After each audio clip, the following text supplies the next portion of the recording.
بسم الله الرحمن الرحيم. In the name of Allah, the entirely merciful, the especially merciful. الحمد لله الذي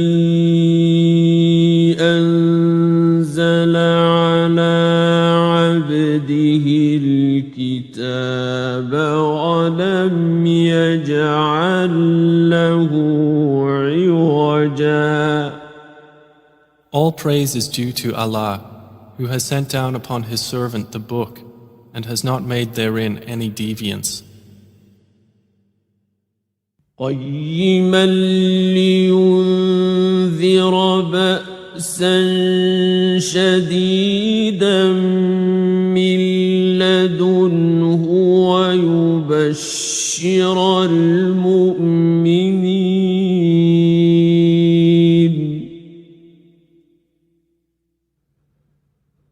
ويبشر المؤمنين الذين يعملون الصالحات أن لهم أجرا حسنا. He has made it straight to warn of severe punishment from Him and to give good tidings to the believers who do righteous deeds, that they will have a good reward. ماكثين فيه أبدا. In which they will remain forever. وينذر الذين قالوا اتخذ الله ولدا.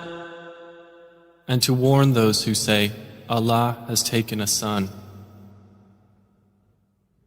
ما لهم به من علم ولا لآبائهم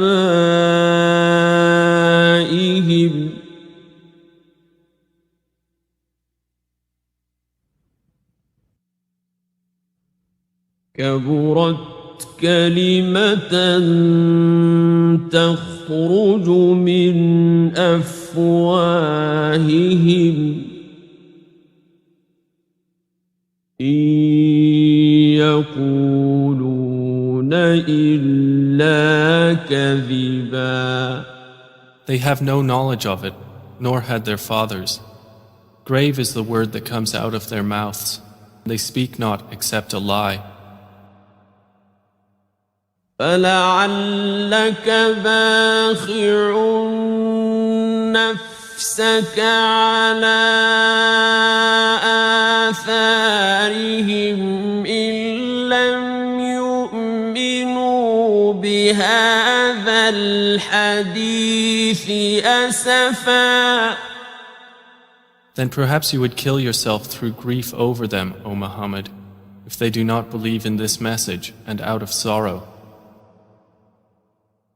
إنا جعلنا ما على الأرض زينة لها لنبلوهم أيهم أحسن عملا.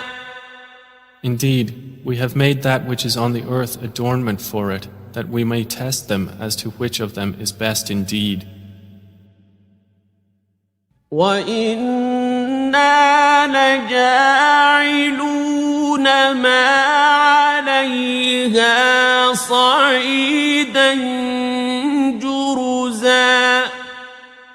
And indeed, we will make that which is upon it into a barren ground. أَمْ حَسِبْتَ أَنَّ أَصْحَابَ الْكَهْفِ وَالرَّقِيمِ كَانُوا مِنْ آيَاتِنَا عَجَبًا. Or have you thought that the companions of the cave and the inscription were, among our signs, a wonder? إِذْ أَوَى الْفِتْنَةُ الفتية إلى الكهف فقالوا ربنا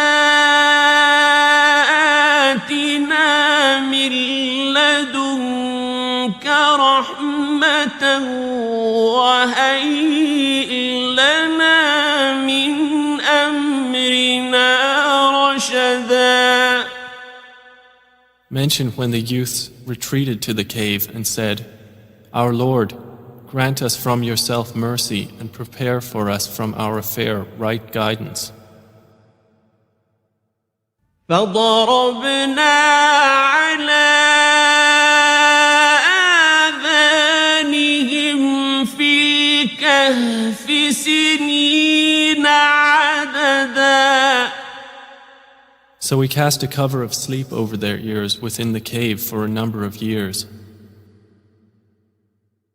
ثم بعثناهم لنعلم أي الحزبين أحصى لما لبثوا أمدا. Then we awakened them that we might show which of the two factions was most precise in calculating what extent they had remained in time. نحن نقص عليك نبأهم بالحق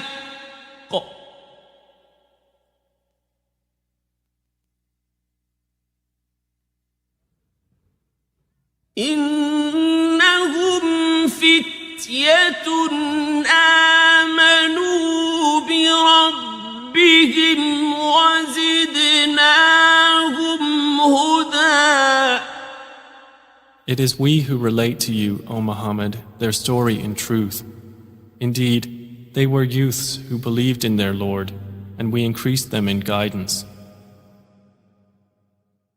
وربطنا على قلوبهم إذ قاموا فقالوا ربنا رب السماوات والأرض لن ندعو من دونه إلها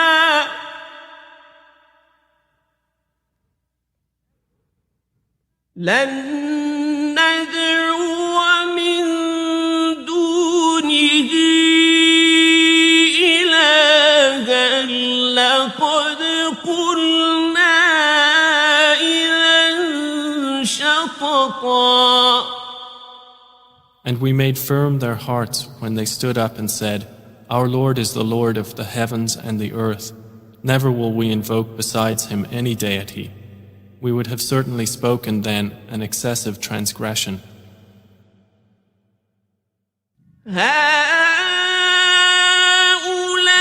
هؤلاء قومنا اتخذوا من دونه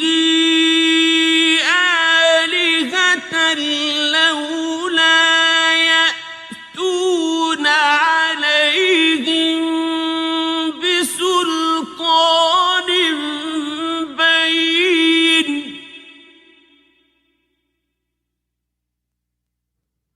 فمن أظلم ممن افترى على الله كذبا. These, our people, have taken besides him deities. Why do they not bring for worship of them a clear authority? And who is more unjust than one who invents about Allah a lie? وإذ اعتزلتموهم وما يعبدون إلا الله فأووا إلى الكهف ينشر لكم ربكم من رحمته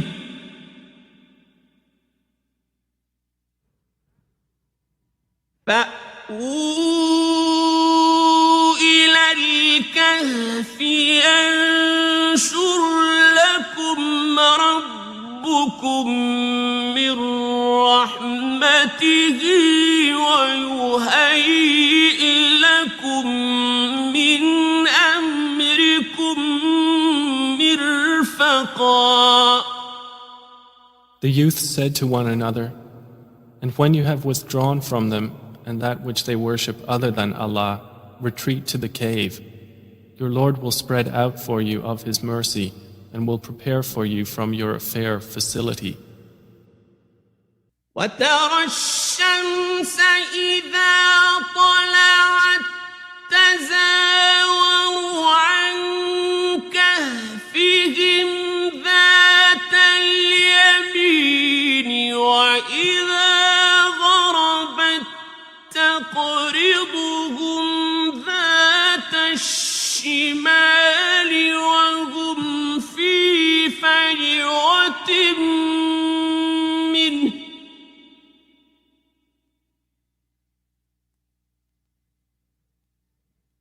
ذلك من آيات الله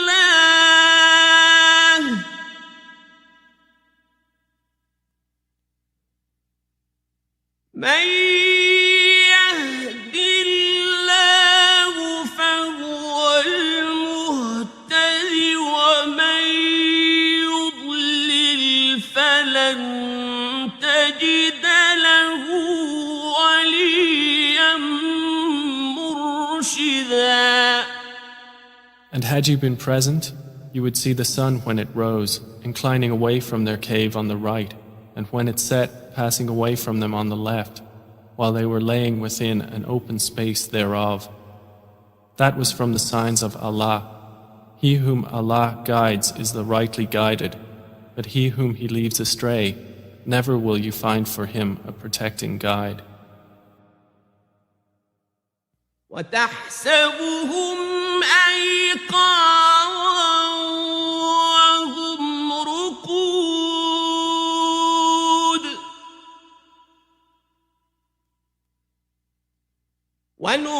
ونقلبهم ذات اليمين وذات الشمال وكلبهم باسط ذراعيه بالوصيد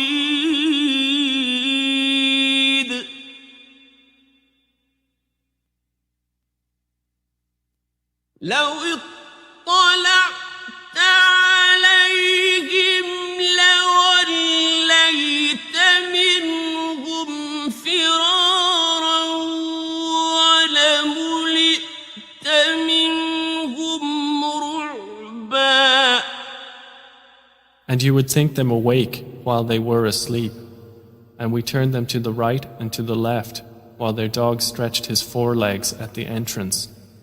If you had looked at them, you would have been turned from them in flight and been filled by them with terror. وكذلك بعثناهم ليتساءلوا بينهم قال قائل منهم كم لبثتم قالوا لبثنا يوما أو بعض يوم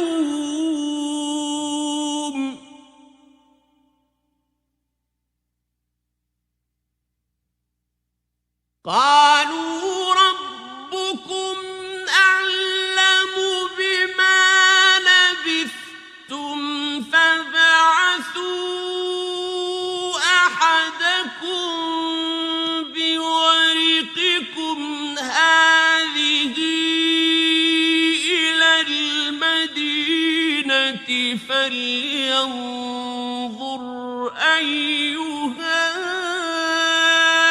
أزكى طعاما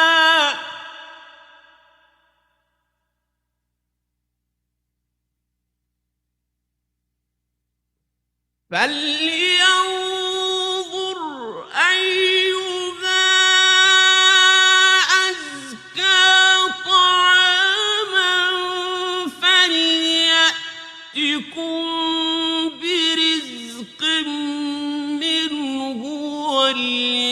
وليتلطف ولا يشعرن بكم أحدا. And similarly, we awakened them that they might question one another. Said a speaker from among them, "How long have you remained here?" They said, "We have remained a day or part of a day." They said, "Your Lord is most knowing of how long you remained. So send one of you with this silver coin of yours to the city, and let him look to which is the best of food, and bring you provision from it, and let him be cautious, and let no one be aware of you." إنهم إن يظهروا عليكم يرجموكم أو يعيدوكم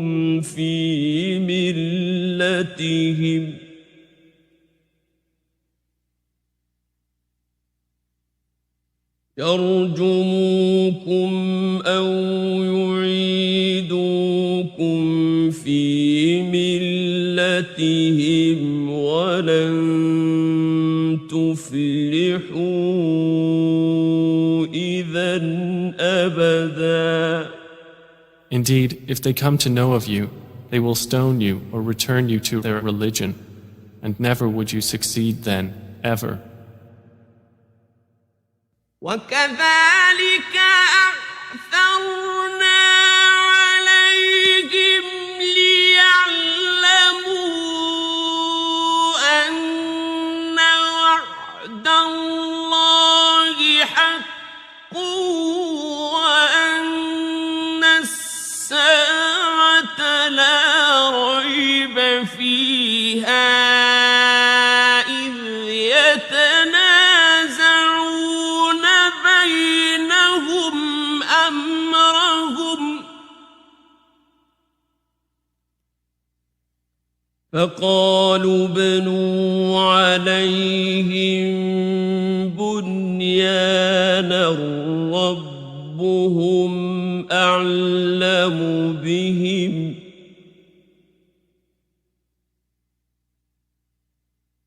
قال الذين غلبوا على أمرهم لنتخذن عليهم مسجدا. And similarly, we caused them to be found, that they who found them would know that the promise of Allah is truth, and that of the hour there is no doubt. That was when they disputed among themselves about their affair and then said, "Construct over them a structure. Their Lord is most knowing about them." Said those who prevailed in the matter, "We will surely take for ourselves over them a masjid." سيقولون ثلاثة رابعهم كلبهم ويقولون خمسة سادسهم كلبهم رجما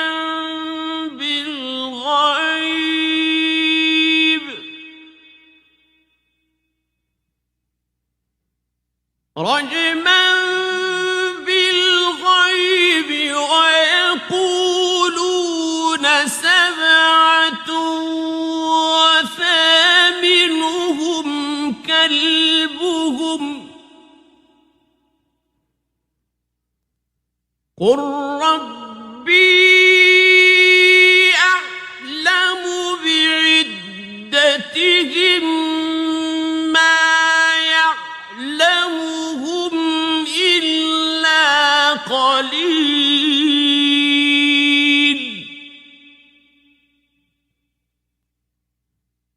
فلا تمار فيهم إلا مراء ظاهرا ولا تستفت فيهم منهم أحدا.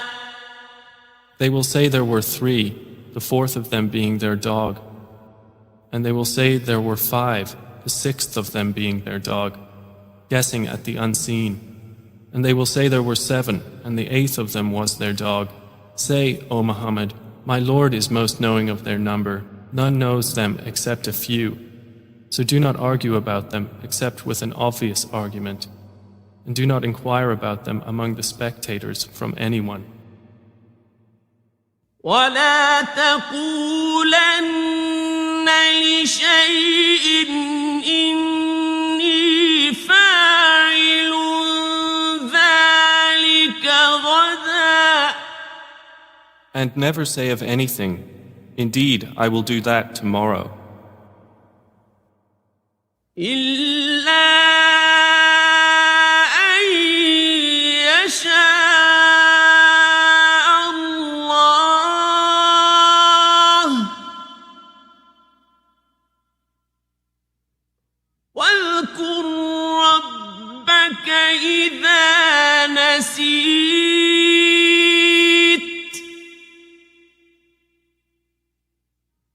وقل عسى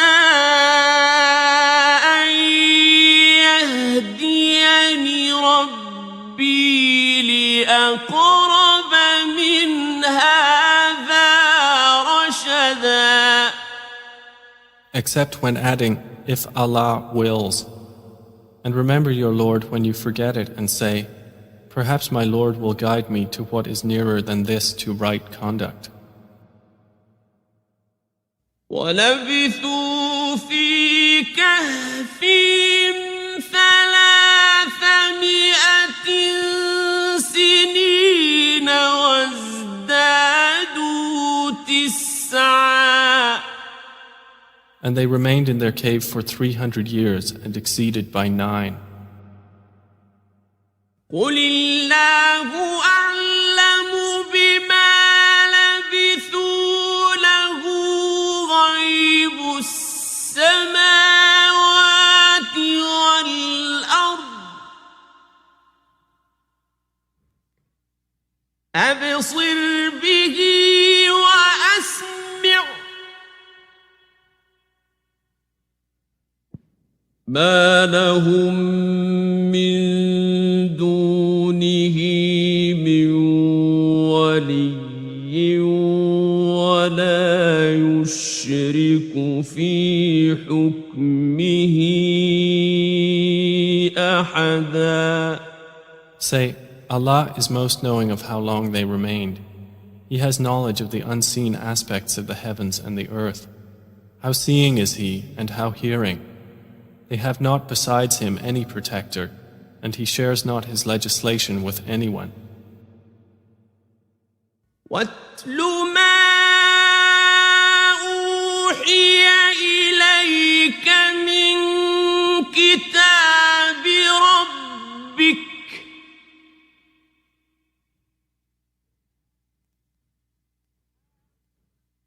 لا مبدل لكلماته ولن تجد من دونه ملتحدا.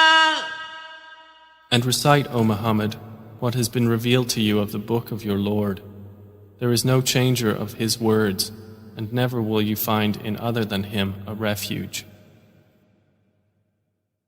واصبر نفسك مع الذين يدعون ربهم بالغداة والعشي يريدون وجهه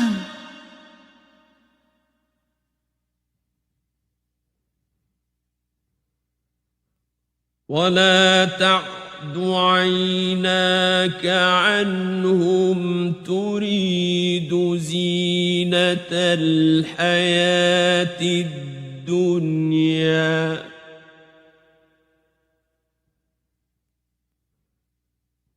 ولا تطع من أغفلنا قلبه عن ذكرنا واتبع هواه وكان أمره فرطا. And keep yourself patient by being with those who call upon their Lord in the morning and the evening, seeking His countenance. And let not your eyes pass beyond them, desiring adornments of the worldly life, and do not obey one whose heart we have made heedless of our remembrance, and who follows his desire, and whose affair is ever in neglect. وَقُلِ الْحَقُّ مِنْ رَبِّكُمْ فَمَنْ شَاءَ فَلْيُؤْمِنْ وَمَنْ شَاءَ فَلْيَكْفُرْ. إِنَّا أَعْتَدْنَا لِلظَّالِمِينَ نَارًا أَحَاطَ بِهِمْ سُرَادِقُهَا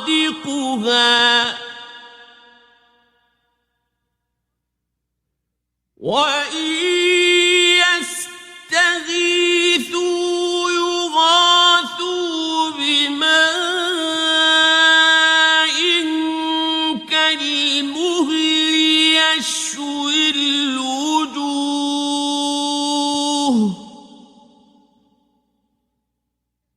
بِئْسَ الشَّرَابُ وَسَاءَتْ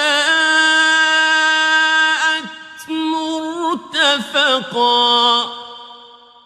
And say, the truth is from your Lord, so whoever wills, let him believe, and whoever wills, let him disbelieve. Indeed, we have prepared for the wrongdoers a fire whose walls will surround them, and if they call for relief, they will be relieved with water like murky oil, which scalds their faces. Wretched is the drink, and evil is the resting place.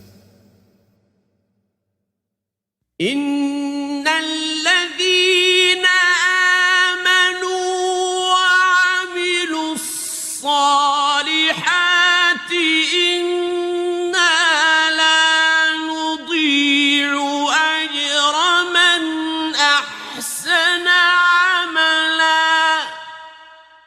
Indeed, those who have believed and done righteous deeds, indeed, we will not allow to be lost the reward of any who did well in deeds. أُولَئِكَ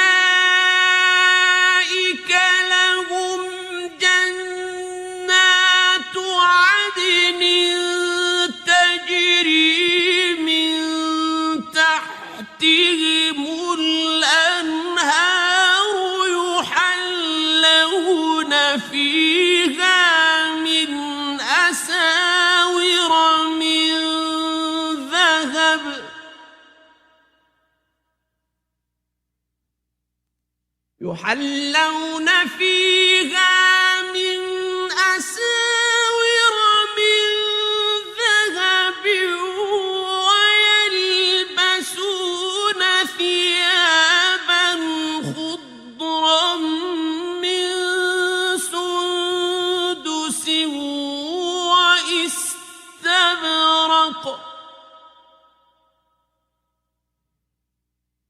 وَيَلْبَسُونَ ثِيَابًا خُضْرًا مِّن سُندُسٍ وَإِسْتَبْرَقٍ متكئين فيها على الأرائك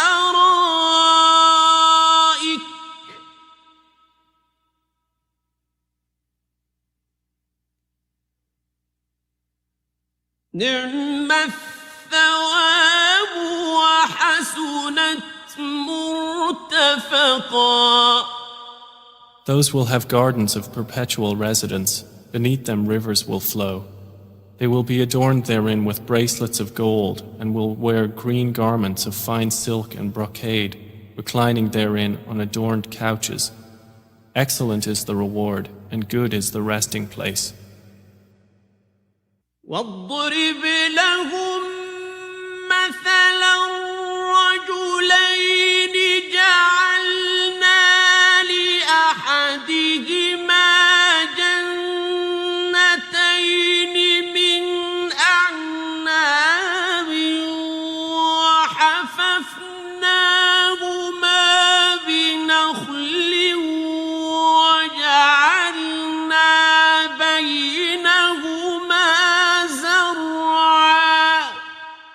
And present to them an example of two men. We granted to one of them 2 gardens of grapevines, and we bordered them with palm trees and placed between them fields of crops.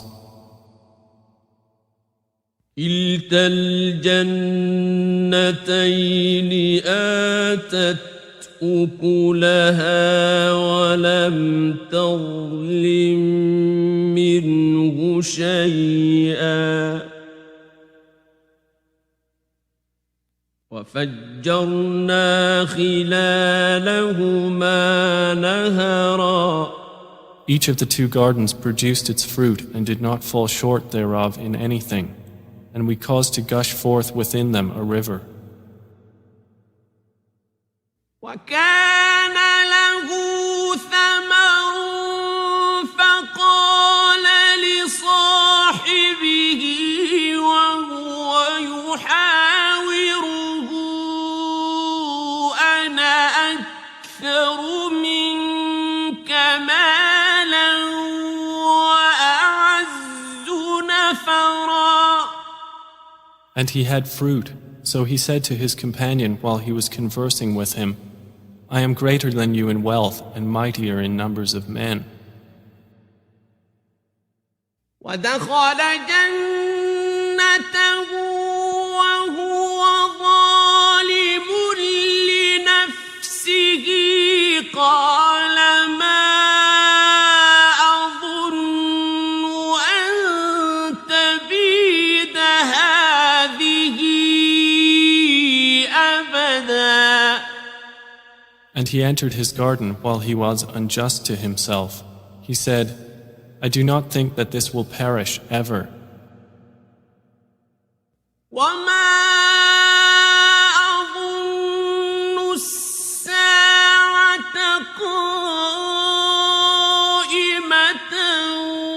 ولئن رددت إلى ربي لأجدن خيرا منها منقلبا. And I do not think the hour will occur. And even if I should be brought back to my Lord, I will surely find better than this as a return. قال له صاحبه وهو يحاوره أكفرت بالذي خلقك من تراب ثم من نطفة ثم سواك رجلا. His companion said to him while he was conversing with him, Have you disbelieved in He who created you from dust and then from a sperm drop and then proportioned you as a man? لكن هو الله ربي ولا أشرك بربي أحدا. But as for me, He is Allah, my Lord, and I do not associate with my Lord anyone. ولولا إذ دخلت جنتك قلت ما شاء الله لا قوة إلا بالله.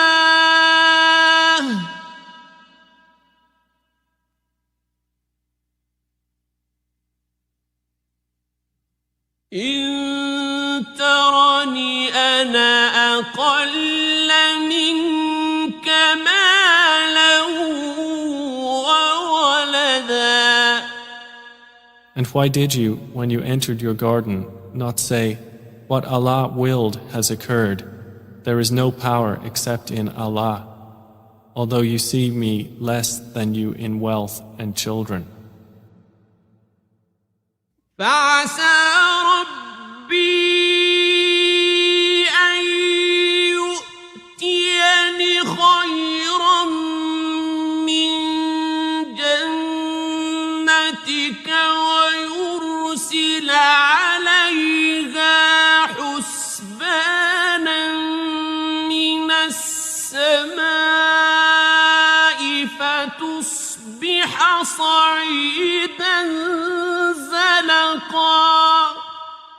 It may be that my Lord will give me something better than your garden, and will send upon it a calamity from the sky, and it will become a smooth, dusty ground. أو يصبح ماؤها غورا فلن تستطيع له طلبا. Or its water will become sunken into the earth, so you would never be able to seek it.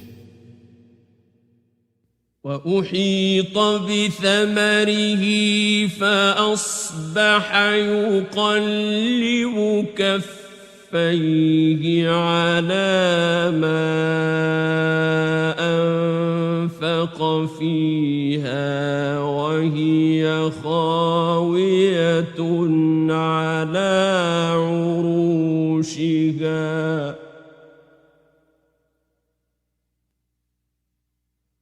فأصبح يقلب كفيه على ما أنفق فيها وهي خاوية على عروشها ويقول يا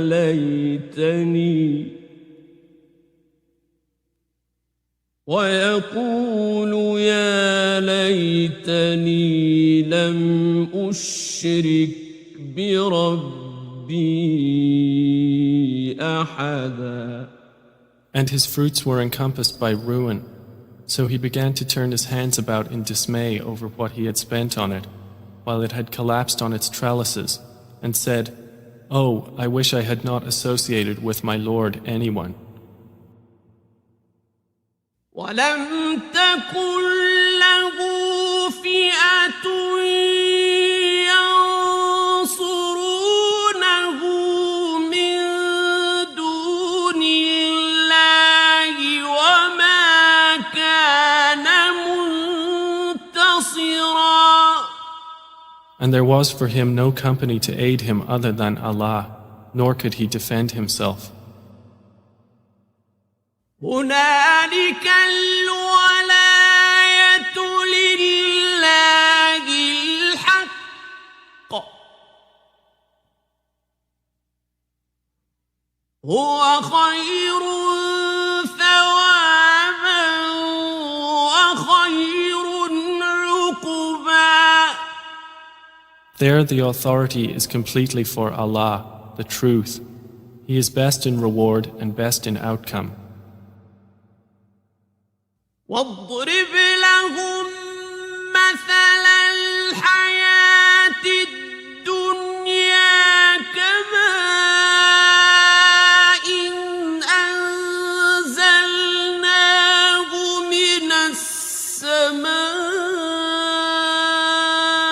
فاختلط به نبات الأرض فأصبح هشيما تذروه الرياح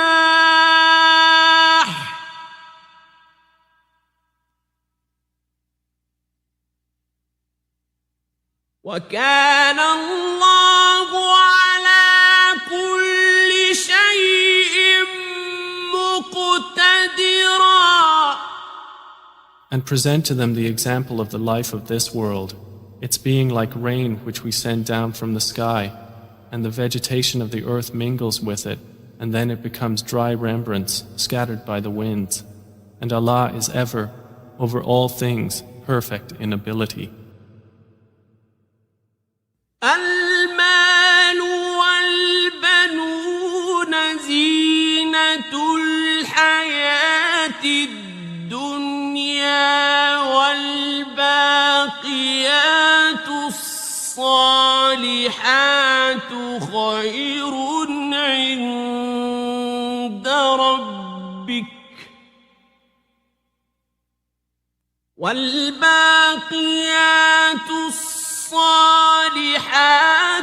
خير عند ربك ثوابا 'خير أملا. Wealth and children are but adornment of the worldly life, but the enduring good deeds are better to your Lord for reward and better for one's hope. ويوم نسير الجبال وترى الأرض بارزة وحشرناهم فلم نغادر منهم أحدا. And warn of the day when we will remove the mountains and you will see the earth prominent, and we will gather them and not leave behind from them anyone. وعرضوا على ربك صفا لقد جئتمونا كما خلقناكم أول مرة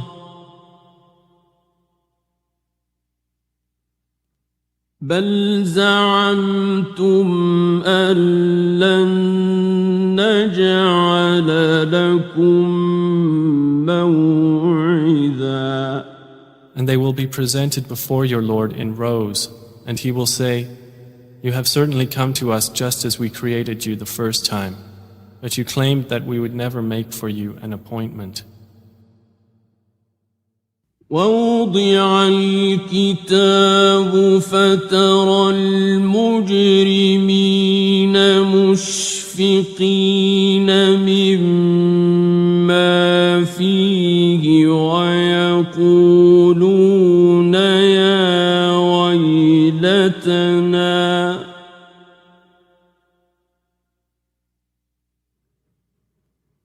ويقولون يا ويلتنا ما لهذا الكتاب لا يغادر صغيرة ولا كبيرة إلا أحصاها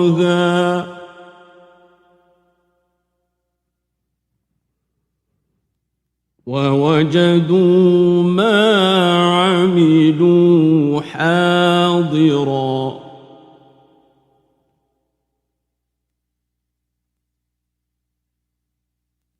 ولا يظلم ربك أحدا. And the record of deeds will be placed open, and you will see the criminals fearful of that within it, and they will say, Oh, woe to us! What is this book that leaves nothing small or great except that it has enumerated it? And they will find what they did present before them, and your Lord does injustice to no one. وَإِذْ قُلْنَا لِلْمَلَائِكَةِ اسْجُدُوا لِآدَمَ فَسَجَدُوا إِلَّا إِبْلِيسَ كَانَ مِنَ الْجِنِّ فَفَسَقَ عَنْ أَمْرِ رَبِّهِ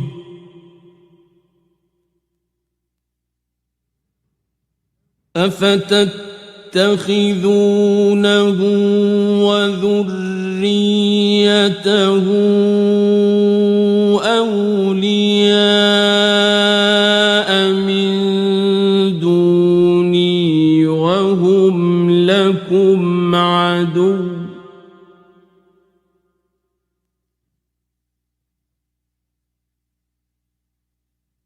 بئس للظالمين بدلا. And mention when we said to the angels, Prostrate to Adam, and they prostrated, except for Iblis. He was of the jinn, and departed from the command of his Lord. Then will you take him and his descendants as allies other than me, while they are enemies to you? Wretched it is for the wrongdoers as an exchange. ما أشهدتهم خلق السماوات والأرض ولا خلق وما كنت متخذ المضلين عضدا. I did not make them witness to the creation of the heavens and the earth or to the creation of themselves, and I would not have taken the misguiders as assistants.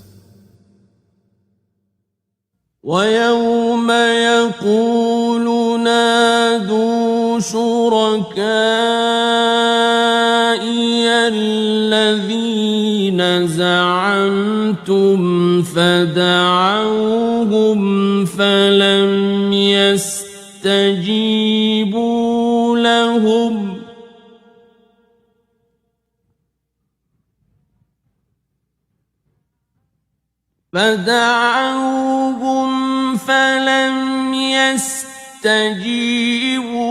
لهم وجعلنا بينهم موبقا. And warn of the day when he will say, "Call my partners whom you claimed," and they will invoke them, but they will not respond to them, and we will put between them a valley of destruction. ورأى المجرمون النار فظنوا أنهم مواقعوها ولم يجدوا عنها مصرفا. And the criminals will see the fire and will be certain that they are to fall therein, and they will not find from it a way elsewhere. وَلَقَدْ صَرَّفْنَا فِي هَذَا الْقُرْآنِ لِلنَّاسِ مِنْ كُلِّ مَثَلٍ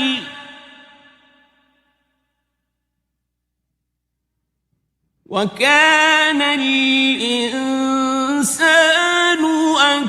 أكثر شيء جدلا. And we have certainly diversified in this Quran for the people from every kind of example. But man has ever been, most of anything, prone to dispute. وما منع الناس أن يؤمنوا إذ جاءهم الهدى ويستغفروا ربهم إلا أن تأتيهم سنة الأولين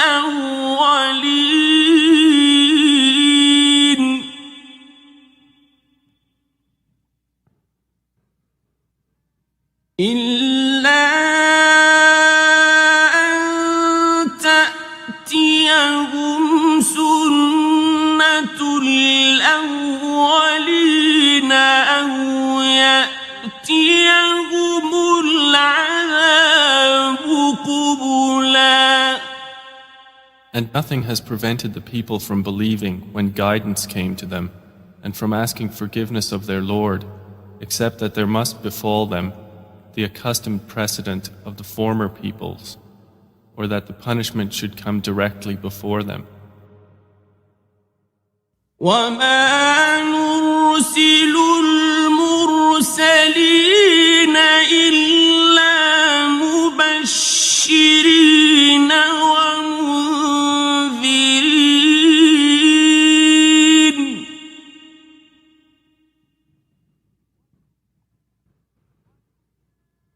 ويجادل الذين كفروا بالباطل ليدحضوا به الحق واتخذوا آياتي وما أنذروا هزوا.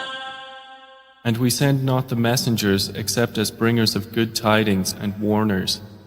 And those who disbelieve dispute by using falsehood to attempt to invalidate thereby the truth, and have taken my verses and that of which they are warned in ridicule.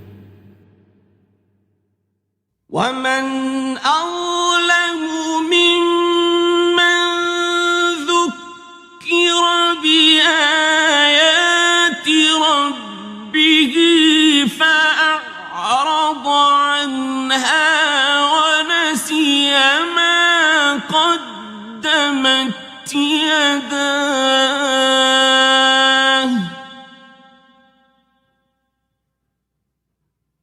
إنا جعلنا على قلوبهم أكنة أن يفقهوه وفي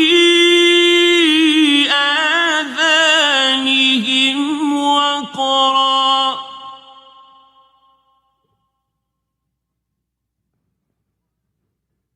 وإن تدعوهم إلى الهدى فلن يهتدوا إذا أبدا. And who is more unjust than one who is reminded of the verses of his Lord but turns away from them and forgets what his hands have put forth? Indeed, we have placed over their hearts coverings lest they understand it, and in their ears deafness. And if you invite them to guidance, they will never be guided then, ever. وربك الغفور ذو الرحمة لو يؤاخذهم بما كسبوا لعجل لهم العذاب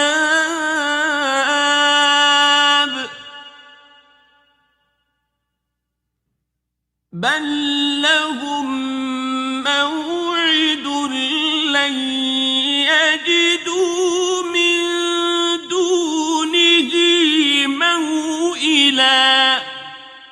And your Lord is the forgiving, full of mercy. If he were to impose blame upon them for what they earned, he would have hastened for them the punishment. Rather, for them is an appointment from which they will never find an escape. وتلك القرى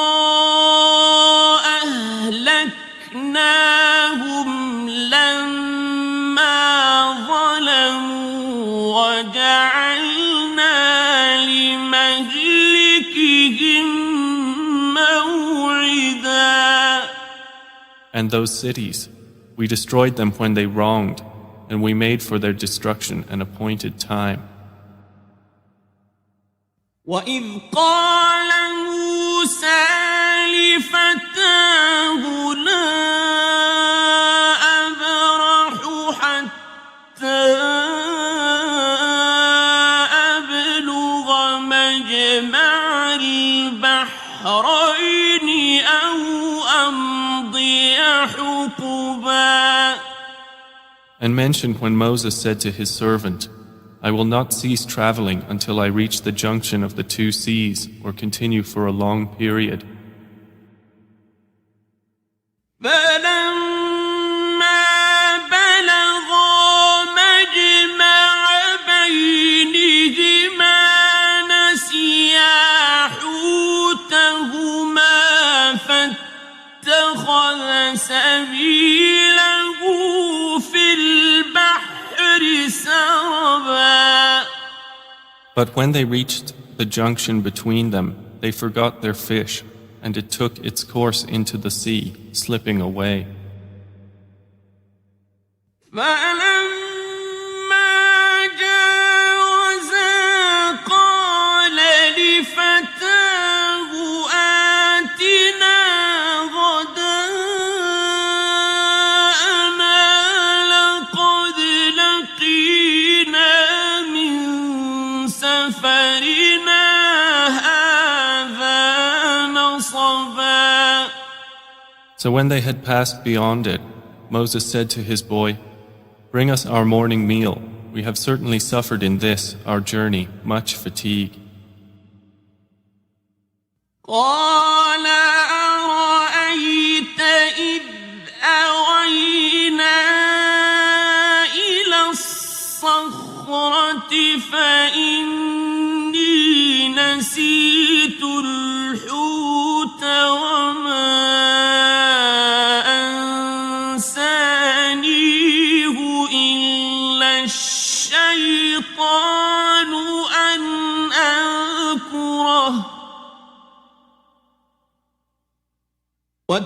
واتخذ سبيله في البحر عجبا. He said, "Did you see when we retired to the rock?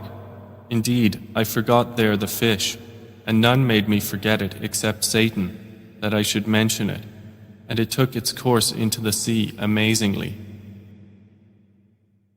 قال ذلك ما كنا نبغ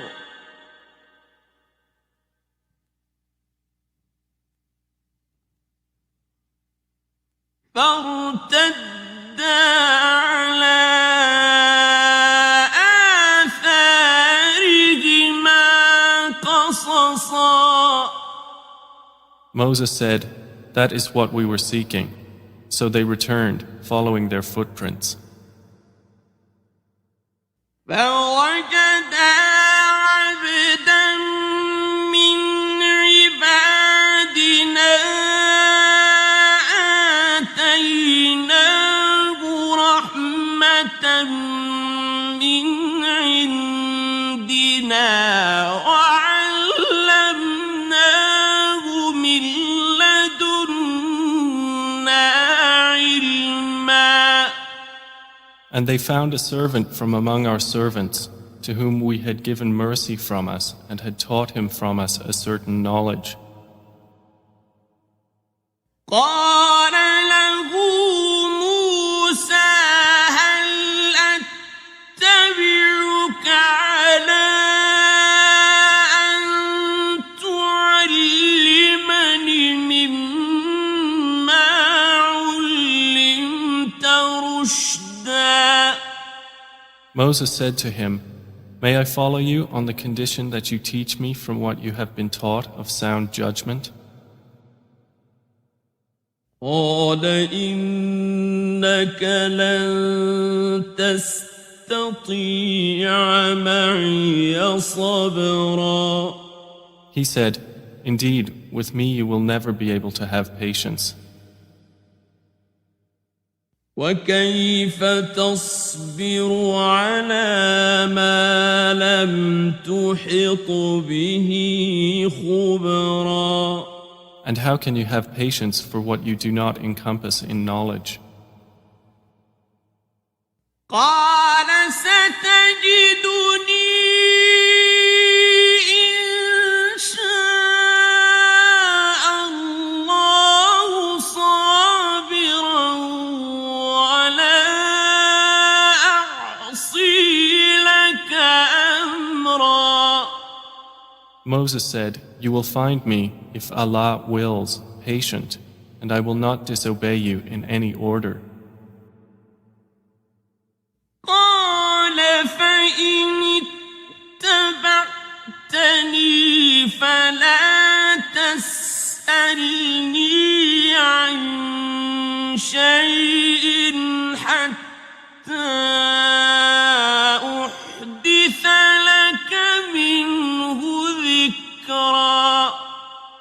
He said, "Then if you follow me, do not ask me about anything until I make to you about it mention."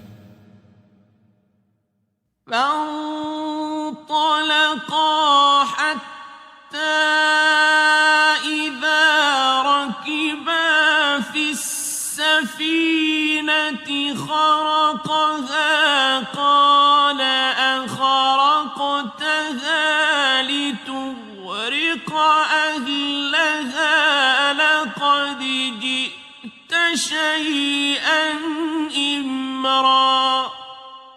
So they set out, until when they had embarked on the ship, Al-Khidr tore it open. Moses said, "Have you torn it open to drown its people? You have certainly done a grave thing." قال ألم أقل إنك لن تستطيع معي صبرا. Al-Khidr said, "Did I not say that with me you would never be able to have patience?"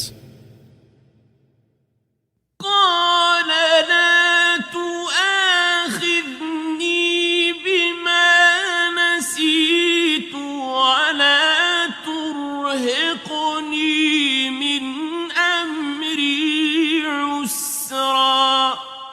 Moses said, "Do not blame me for what I forgot, and do not cover me in my matter with difficulty." فانطلقا حتى إذا لقيا غلاما فقتله قال أقتلت نفسا زكية بغير نفس لقد جئت شيئا نكرا. So they set out, until when they met a boy, Al-Khadr killed him. Moses said, "Have you killed a pure soul for other than having killed a soul? You have certainly done a deplorable thing." قال ألم أقل لك إنك لن تستطيع معي صبرا. Al-Khadr said, "Did I not tell you that with me you would never be able to have patience?"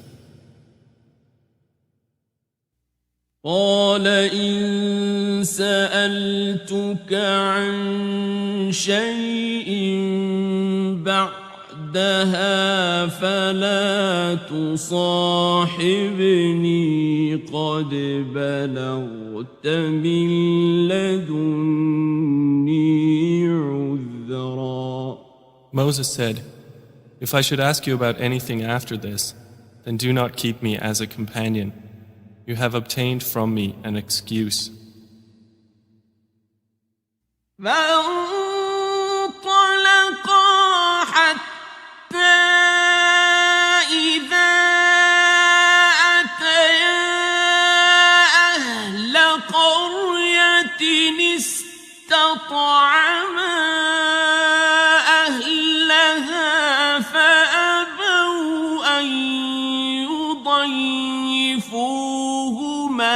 فوجدا فيها جدارا يريد أن ينقض فأقامه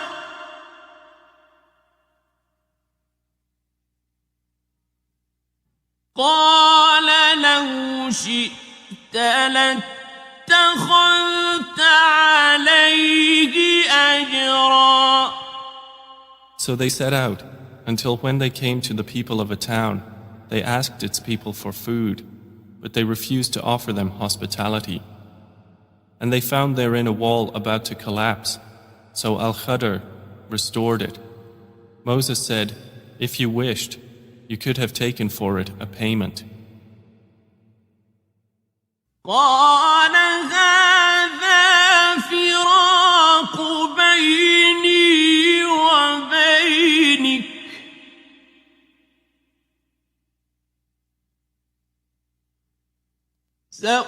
سأنبئك بتأويل ما لم تستطع عليه صبرا. Al-Khadr said, "This is parting between me and you.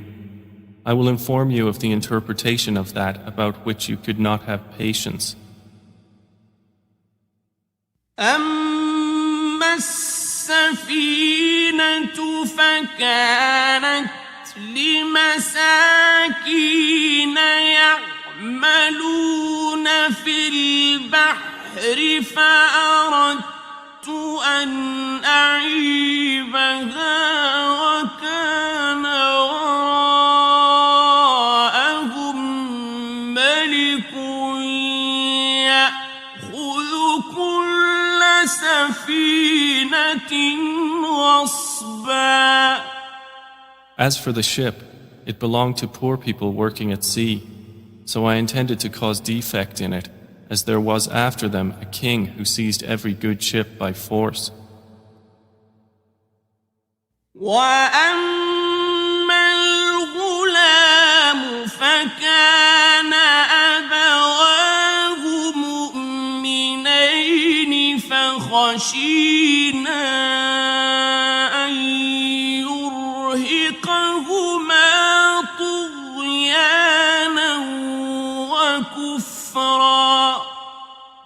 And as for the boy, his parents were believers, and we feared that he would overburden them by transgression and disbelief. فأردنا أن يبدلهما ربهما خيرا منه زكاة وأقرب رحما.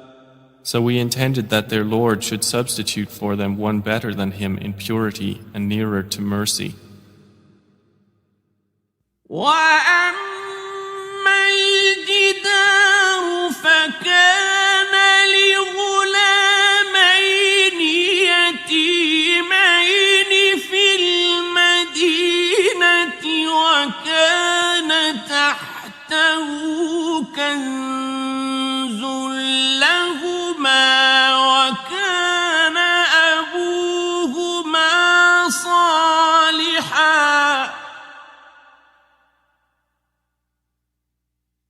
وكان أبوهما صالحا فأراد ربك أن يبلغا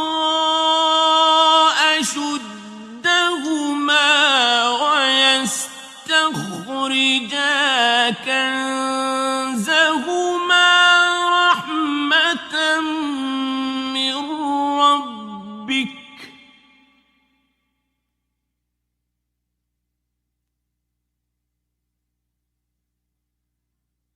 وما فعلته عن أمري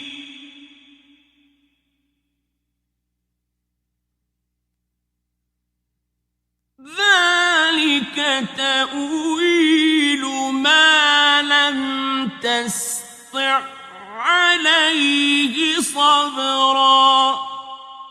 And as for the wall, it belonged to 2 orphan boys in the city, and there was beneath it a treasure for them, and their father had been righteous. So your Lord intended that they reach maturity and extract their treasure as a mercy from your Lord. And I did it not of my own accord. That is the interpretation of that about which you could not have patience. ويسألونك عن ذي القرنين قل سأتلو عليكم منه ذكرا. And they ask you, O Muhammad, about Dhil Qarnayn. Say, I will recite to you about him a report. إنا مكنا له في الأرض وآتيناه من كل شيء سببا. Indeed, we established him upon the earth, and we gave him to everything a way. فأتبع سببا. So he followed a way. حتى إذا بلغ مغرب الشمس وجدها تغرب في عين حمئة ووجد عندها قوما قلنا يا ذا القرنين إما أن تعذب وإما أن تتخذ فيهم حسنا. Until, when he reached the setting of the sun, he found it as if setting in a spring of dark mud, and he found near it a people.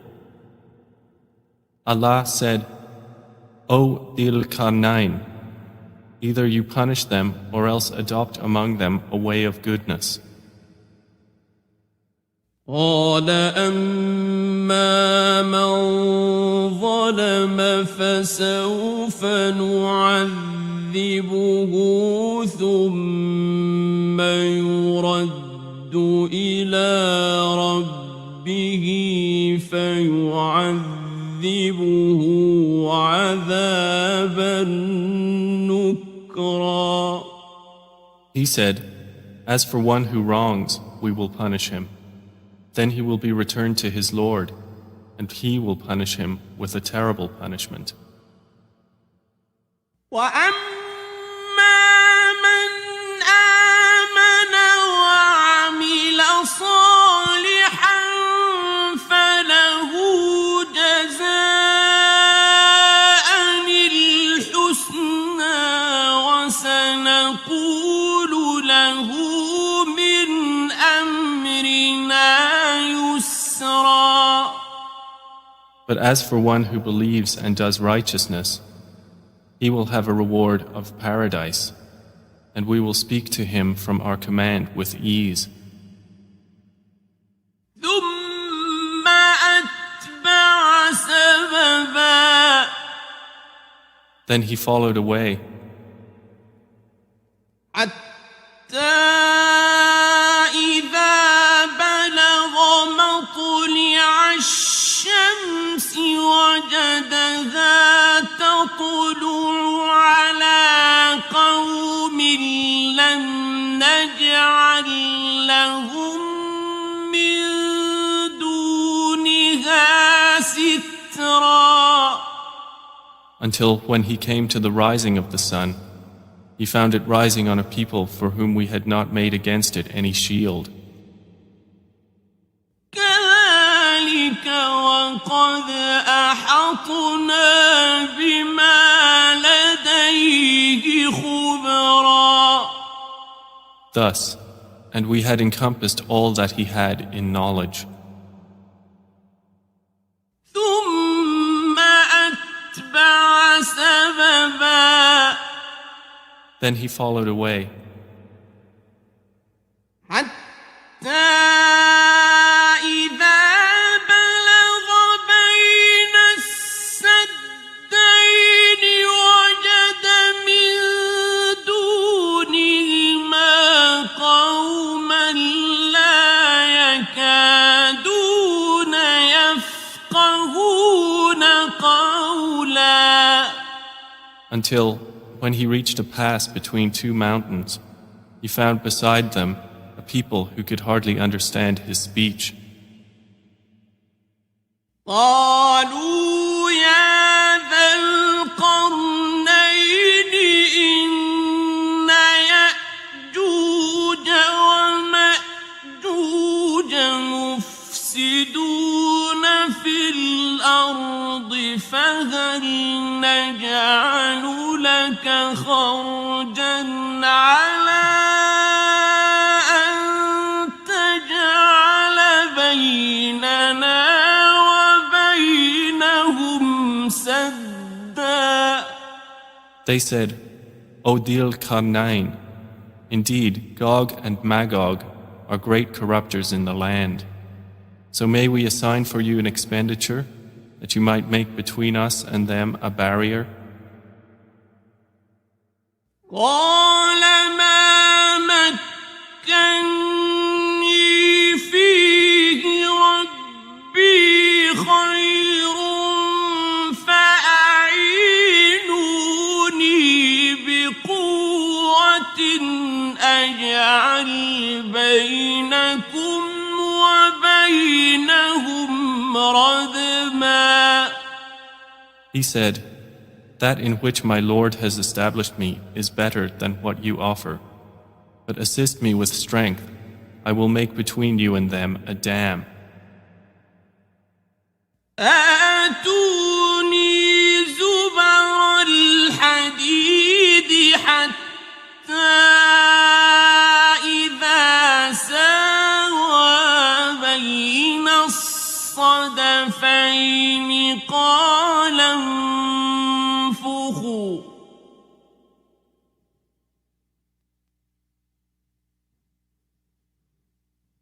حتى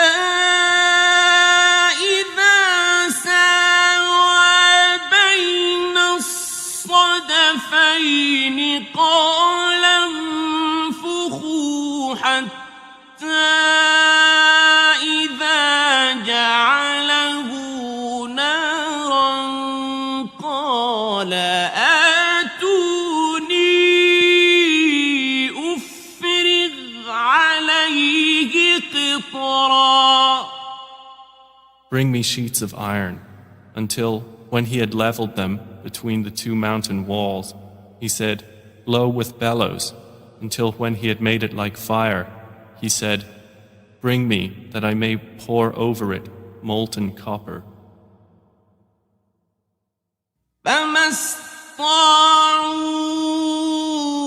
أن يظهروه وما استطاعوا له نقبا.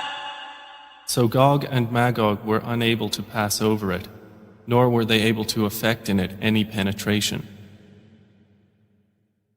قال هذا رحمة من ربي فإذا جاء وعد ربي جعله دكاء وكان وعد ربي حقا. Dhul-Qarnayn said, this is a mercy from my Lord, but when the promise of my Lord comes, he will make it level, and ever is the promise of my Lord true. وتركنا بعضهم يومئذ يموج في بعض ونفخ في الصور فجمعناهم جمعا. And we will leave them that day surging over each other, and then the horn will be blown, and we will assemble them in one assembly. وعرضنا جهنم يومئذ للكافرين عرضا. And we will present hell that day to the disbelievers on display. الذين كانت أعينهم في غطاء عن ذكري وكانوا لا يستطيعون سمعا. Those whose eyes had been within a cover from my remembrance, and they were not able to hear. أفحسب الذين كفروا أن يتخذوا عبادي من دوني أولياء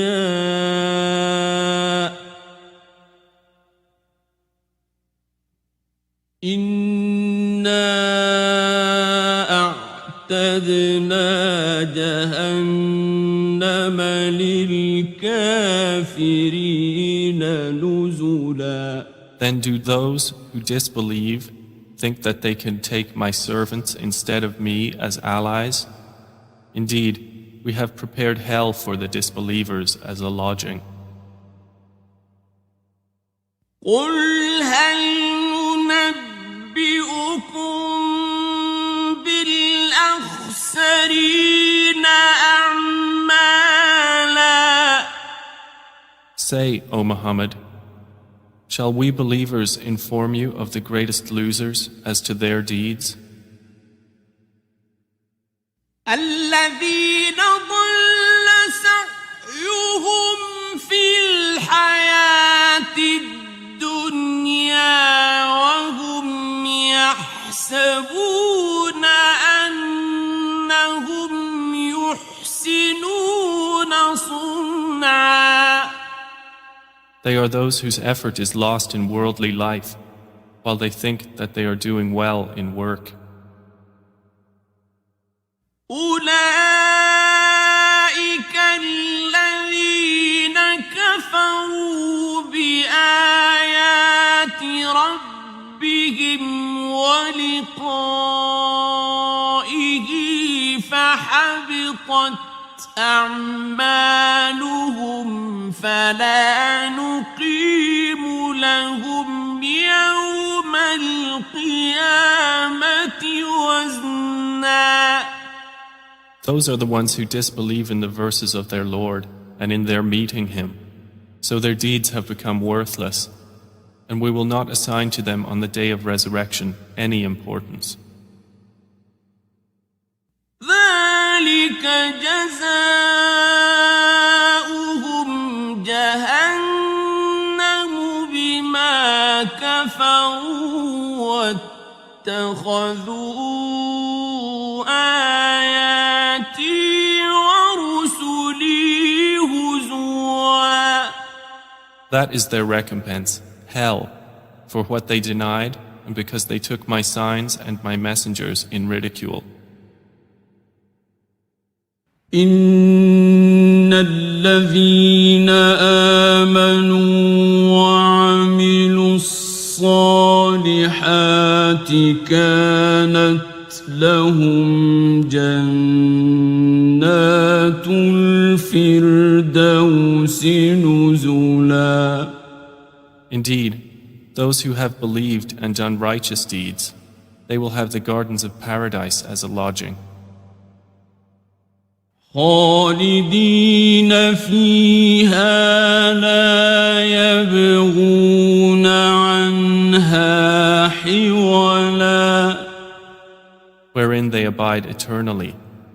They will not desire from it any transfer.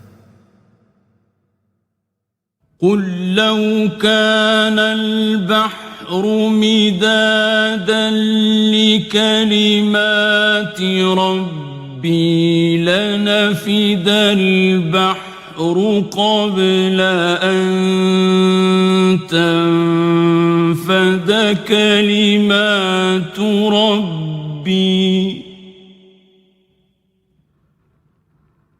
لنفد البحر قبل أن تنفد كلمات ربي ولو جئنا بمثله مددا. Say, if the sea were ink for writing the words of my Lord, the sea would be exhausted before the words of my Lord were exhausted, even if we brought the like of it as a supplement. قل إنما أنا بشر مثلكم يوحى إلي أنما إلهكم إله واحد